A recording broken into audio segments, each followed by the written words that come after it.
Reply. Dah. Assalamualaikum warahmatullahi wabarakatuh. Waalaikumsalam warahmatullahi wabarakatuh.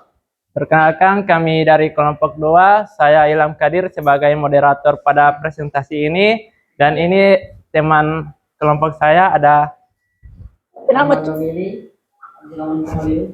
Yang Ren Kaliawa, Dia senap dulu. Nah, di sini kami akan mempresentasikan tugas kelompok kami mengenai materi tentang kemasan berdasarkan tingkat kontak dengan produk.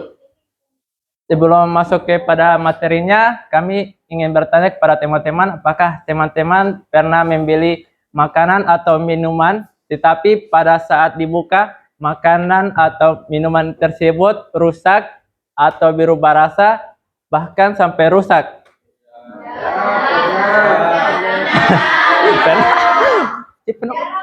Ya.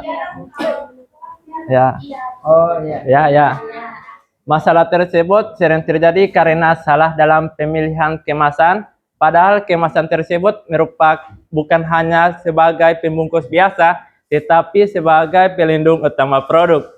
Nah, dalam presentasi ini, kami akan menjelaskan kemasan berdasarkan sejauh mana kemasan tersebut bersentuhan dengan produk. Right. Untuk memulainya, kita akan membahas dulu fungsi kemasan dan manfaat memahami jenis kemasan berdasarkan tingkat bersentuhan dengan produk yang akan dipaparkan oleh dua rekan saya, yaitu Rahman Domili dan Abdurrahman Pengolio. Oke, nah teman-teman, fungsi kemasan itu bukan sekedar pembungkus saja. Nah, tapi kemasan itu bisa melindungi produk dari kerusakan, kontaminasi, dan juga menjaga tampilan dari produk. Nah, karena tanpa produk yang dapat, produk bisa cepat rusak atau berbahaya. Nah, di bisnis makanan, minuman, dan kosmetik, kemasan yang baik menentukan kepercayaan pelanggan.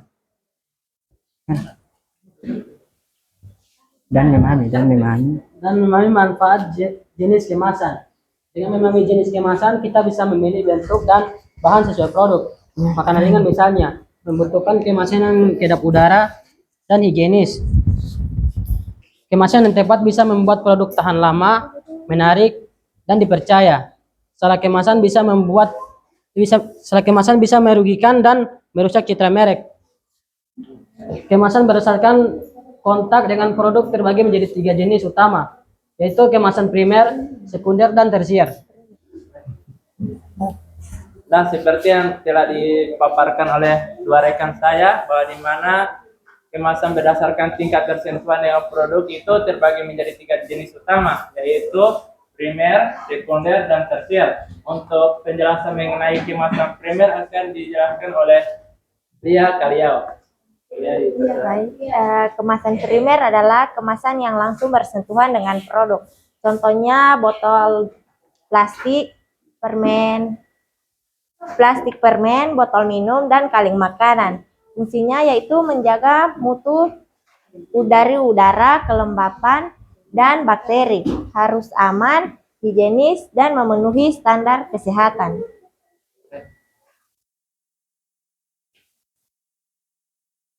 Kemasan yang berikutnya itu kemasan sekunder yang akan dipaparkan oleh Sarul Yusuf. Kemasan sekunder. Kemasan sekunder yaitu kemasan yang membungkus beberapa kemasan primer. Contohnya seperti Kardus berisi 6 botol minuman atau kotak besar berisi beberapa bungkus makanan ringan.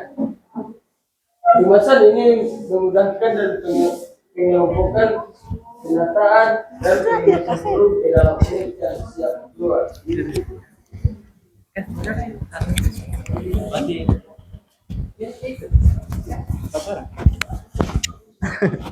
Nah, untuk kemasan yang terakhir yaitu kemasan tersier yang akan dipaparkan oleh Ayudia Abdullah. Jadi kemasan tersier yaitu Nah, Kemasan tersier yaitu kemasan yang digunakan untuk pengangkutan dan distribusi dalam jumlah besar. Contohnya adalah kardus besar, shred film, atau palet kayu untuk ekspor.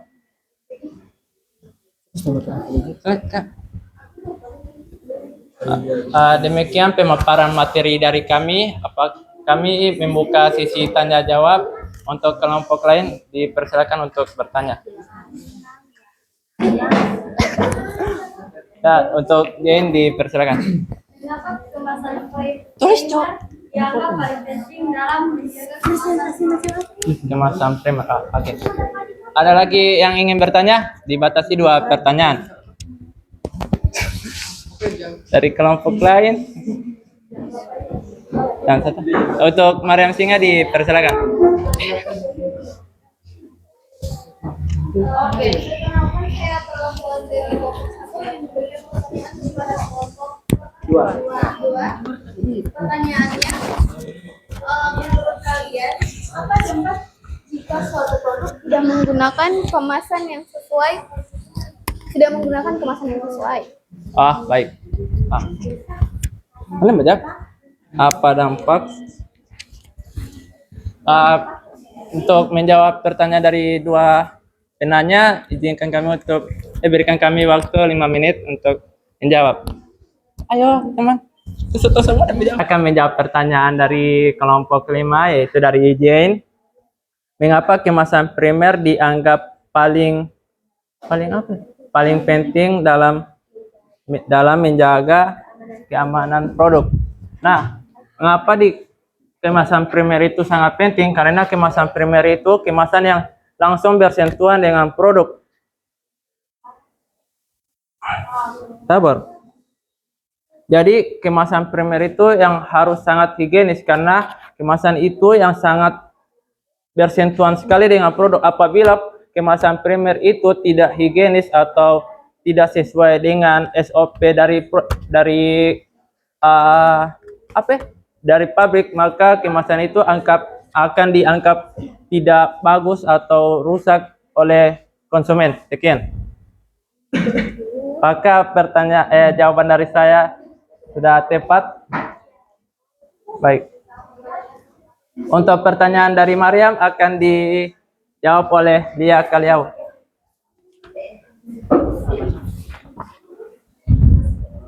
Baik, saya akan menjawab pertanyaan dari Mariam. Apa dampak dari jika suatu produk tidak menggunakan kemasan yang sesuai? Yang pertama, pastinya produk akan rusak apabila tidak menggunakan kemasan yang sesuai. Mengapa? Karena kemasan memiliki fungsi masing-masing. Apakah jawabannya sudah tepat? Ini menjelaskan terus. Sudah? Baik. Sekian presentasi dari kelompok 2. Mohon maaf atas kesalahan. Kesimpulan tak punya asap pula. Sudah lupa. Jadi kesimpulannya itu sangat simpel. Kemasan primer itu adalah kemasan yang sangat bersentuhan dengan produk yang berfungsi untuk menjaga kualitas, keamanan, dan higienis produk. Kemasan sekunder adalah kemasan yang membungkus kemasan primer untuk memudahkan penataan, penyimpanan, dan pemasaran. Contohnya itu dus yang berisi botol minum. Sedangkan kemasan tersier adalah kemasan untuk pengiriman dalam jumlah besar, menjaga keamanan dalam transportasi seperti dus besar atau palet. Pemilihan jenis kemasan yang tepat sangat penting agar produk tetap aman, awet, menarik, dan sampai ke konsumen dalam kondisi yang terbaik. Sekian presentasi dari kelompok 2. Mohon maaf atas kesalahannya. Assalamualaikum warahmatullahi wabarakatuh.